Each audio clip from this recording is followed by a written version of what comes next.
تو وہ جو دیوانے بن کر کے جو تابعی گھومتے تھے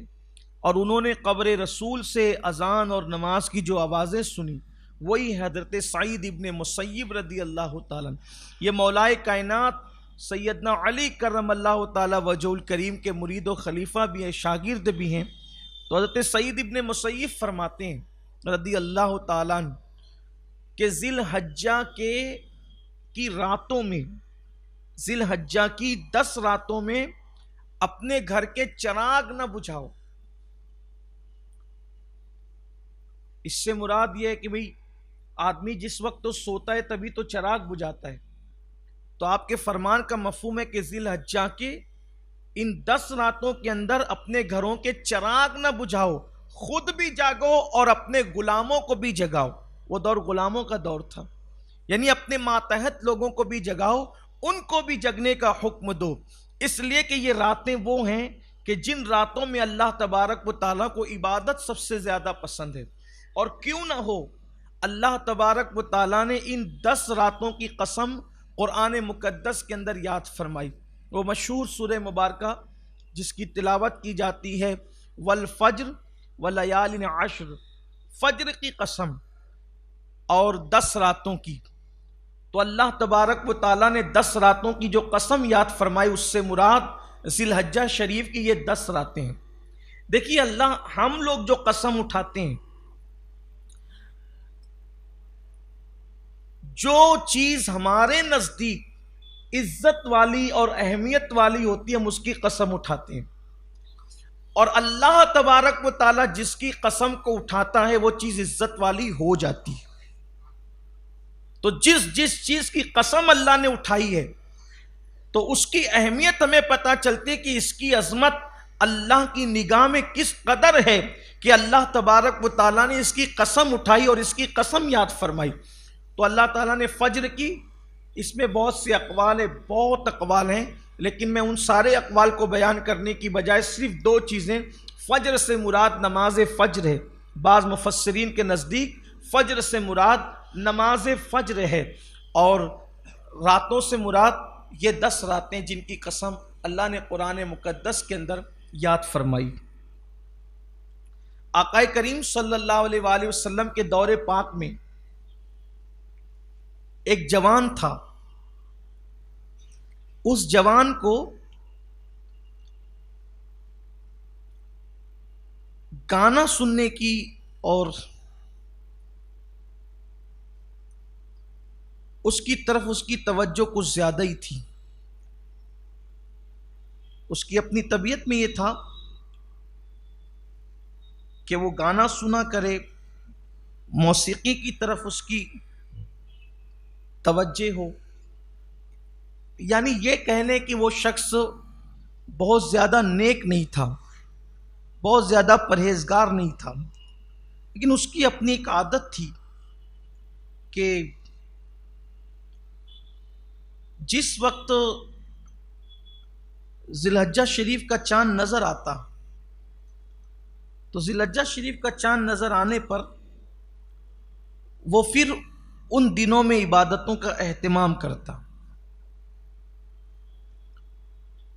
دن کو روزے رکھتا، رات کو اللہ تبارک و تعالیٰ کی عبادت کرتا۔ اس کا اپنا انداز تھا۔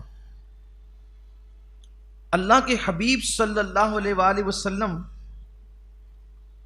سے جب اس بات کا تذکرہ کیا گیا کہ یا رسول اللہ صلی اللہ تعالی علیہ وآلہ وسلم، ایک جوان ہے اور جب وہ ذی الحجہ شریف کا چاند نظر آتا ہے تو خاص طور پر وہ ایسا کرتا ہے کہ وہ راتوں کو عبادتوں کا اہتمام کرتا ہے اور دن میں وہ روزہ رکھتا ہے۔ تو اللہ کے حبیب مصطفیٰ جان رحمت صلی اللہ علیہ وآلہ وسلم نے اس شخص کو بلا بھیجا اور فرمایا کہ اس کو بلاؤ۔ جب اس کو بلایا گیا تو آقا کریم صلی اللہ علیہ وآلہ وسلم نے فرمایا کہ اے جوان، کیا بات ہے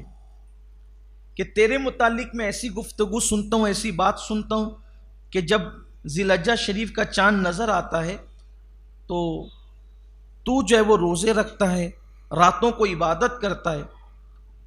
تو اس نے عرض کیا کہ یا رسول اللہ صلی اللہ علیہ وآلہ وسلم، بات صرف یہ ہے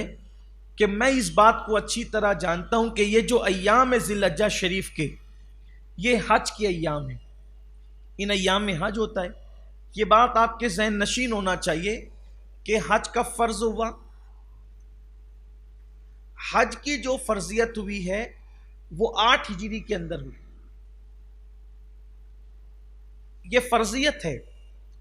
لیکن اللہ کے حبیب صلی اللہ تعالی علیہ وآلہ وسلم ہر سال حج کرتے تھے۔ جب اللہ کے حبیب علیہ السلام نے ہجرت نہیں فرمائی تھی، اس لیے کہ حج کبھی رکا نہیں۔ زمانے جاہلیت میں حج ہوتا تھا، بلکہ کفار و مشرکین بھی حج کرتے تھے۔ اور پہلا حج فرضیت کے بعد جو ادا کیا گیا وہ سیدنا ابو بکر صدیق رضی اللہ تعالیٰ عنہ کی امارت میں ادا کیا گیا۔ آپ کو امیر الحج بنا کر کے بھیجا گیا۔ اس طریقے سے 9 ہجری میں پہلا حج مسلمانوں نے ادا کیا۔ اس وقت اللہ کے حبیب صلی اللہ علیہ وآلہ وسلم تشریف نہ لے جا سکے، اور 10 ہجری میں اللہ کے حبیب علیہ الصلاۃ والتسلیم نے حجۃ الوداع کو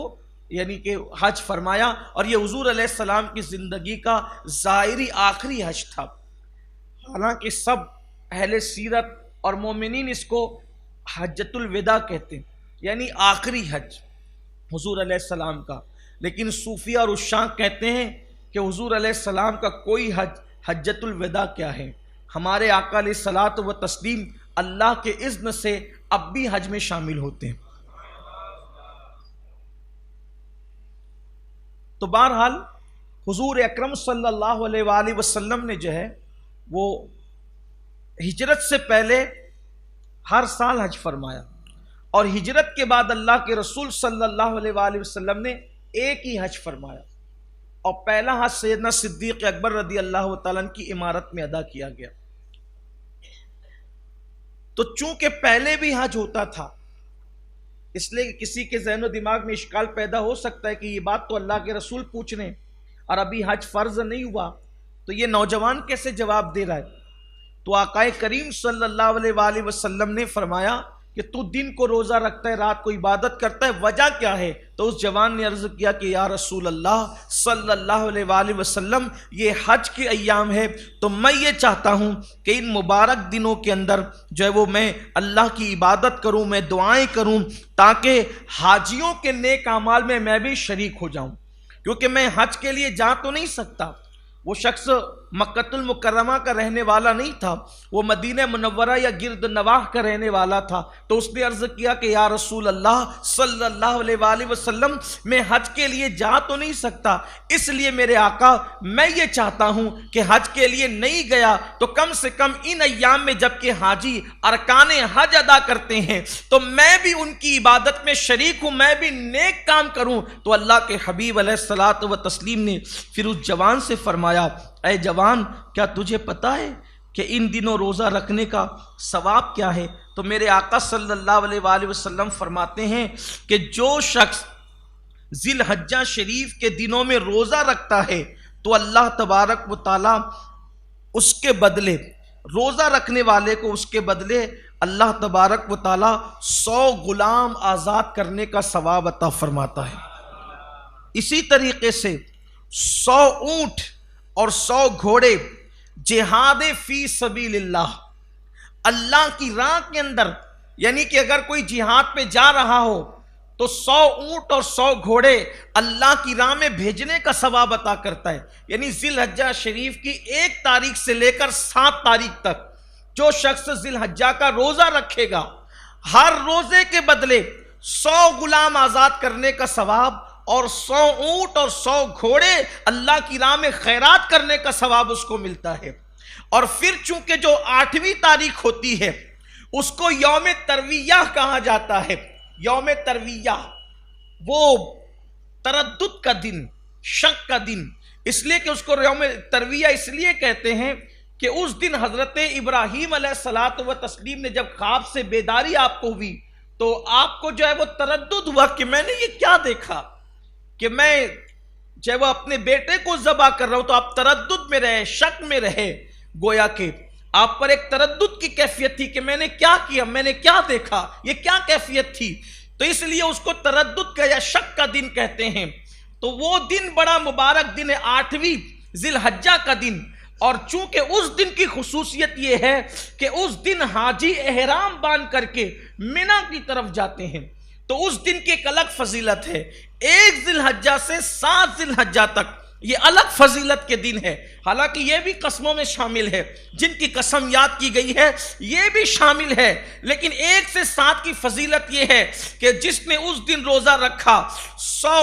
غلام آزاد کرنے کا ثواب، 100 اونٹ اور 100 گھوڑے اللہ کی راہ میں خیرات کرنے کا ثواب۔ لیکن اب جو بندہ 8 تاریخ کو روزے کا اہتمام کرتا ہے اور اس دن جو ترویہ کے دن روزہ رکھتا ہے، تو اللہ کے حبیب صلی اللہ علیہ وآلہ وسلم فرماتے ہیں اللہ اس کو 1000 غلام آزاد کرنے کا ثواب عطا فرماتا ہے۔ اسی طرح 1000 گھوڑے اور 1000 اونٹ اللہ کی راہ میں جہاد کے لیے بھیجنے کا ثواب اس کو عطا کرتا ہے۔ 1 سے 7 تک 100 کا عدد، اور 8ویں روزے کے لیے جو 8 تاریخ ہے اس میں اللہ کے حبیب علیہ الصلوۃ والتسلیم نے پھر 1000 فرمایا، اور پھر اللہ کے رسول صلی اللہ علیہ وآلہ وسلم فرماتے ہیں مگر جو عرفہ کے دن روزہ رکھے، یوم العرفہ کو، جو دن عرفات کا دن ہوتا ہے، عرفہ کے دن، تو جو 8 تاریخ کو ثواب ملے گا اس سے 10 گنا اور زیادہ اس کا ثواب بڑھ جاتا ہے۔ یعنی اگر آپ 10 گنا آپ بڑھا لیں تو پھر یہ آپ کہیں گے کہ 10,000 غلام آزاد کرنے کا ثواب، 10,000 گھوڑے اور 10,000 اونٹ اللہ تبارک و تعالیٰ کی راہ میں خرچہ کرنے کا اور جو وہ صدقہ کرنے کا ثواب۔ اسی پر بس نہیں، بلکہ میرے آقا صلی اللہ علیہ وآلہ وسلم عرفہ کے روزے کے حوالے سے فرماتے ہیں کہ میں امید کرتا ہوں کہ جو شخص عرفہ کا روزہ خلوص نیت کے ساتھ رکھے، اللہ تبارک و تعالی اس کو 1 سال کے روزوں کا ثواب عطا فرمائے۔ جو عرفہ کا روزہ رکھے اللہ تبارک و تعالی اس کو 1 سال کے روزوں کا ثواب عطا فرمائے۔ اور اسی پر اللہ کے حبیب صلی اللہ علیہ وآلہ وسلم نے بس نہیں فرمایا، بلکہ فرمایا صرف 1 سال نہیں، یہ 1 سال کا ثواب تو ملے گا اور گزشتہ 1 سال کا ثواب اللہ تعالیٰ اور عطا فرمائے گا۔ یعنی جس نے عرفہ کا روزہ رکھا اس کو اللہ تعالیٰ 2 سال کے روزوں کا ثواب عطا فرماتا ہے، اور اللہ تبارک و تعالیٰ اس کے گزشتہ گناہوں کو معاف فرما دیتا ہے، اور اس سے کہا جاتا ہے اے اللہ کے بندے اب تو نئے سرے سے نیا عمل کر، کہ اللہ تبارک و تعالیٰ نے تیرے تمام گناہوں کو معاف فرما دیا ہے اور تیرے تمام گناہوں کی مغفرت فرما دی ہے۔ اسی لیے صحابہ کرام رضوان اللہ تعالیٰ علیہ مجمعین فرمایا کرتے تھے کہ چراغ نہ بجھایا کرو، یعنی جاگتے رہا کرو، ان 10 راتوں میں جاگتے رہا کرو، چراغ نہ بجھایا کرو، اور جاگ کر کے اللہ تبارک و تعالیٰ کی عبادت کیا کرو۔